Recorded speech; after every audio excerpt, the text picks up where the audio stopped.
Two Christian aid groups were recently suspended from Afghanistan, accused of trying to convert Muslims. That offense carries the death penalty in Afghanistan.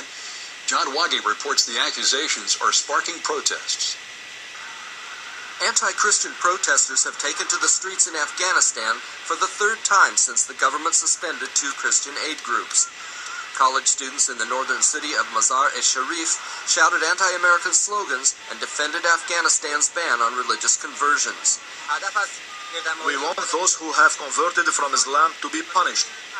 We also want the Islamic Republic of Afghanistan to ban all the churches that have been established and an organization spreading Christianity here. The demonstrators shouted death threats toward foreigners who try to convert Muslims. Proselytizing is illegal in Afghanistan, as in many other Muslim countries. The Afghan government has launched an investigation of the two suspended Christian charities to determine whether they were trying to convert Muslims. Both groups deny the accusations, stemming from a national TV news report. The Church World Service says it does not attempt to convert people of other religions, and Norwegian Church Aid claims it was falsely accused of proselytizing.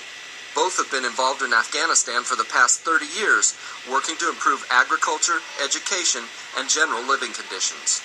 Protest leaders demanded both organizations be shut down and their foreign employees brought to justice. John Waggy, CBN News.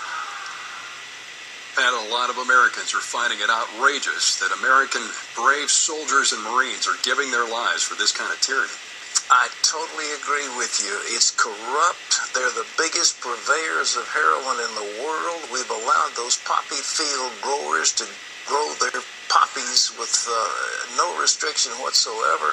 It is unbelievable that our taxpayer dollars are going to support that administration. Karzai apparently is corrupt. His election was corrupt. The whole place is just rotten.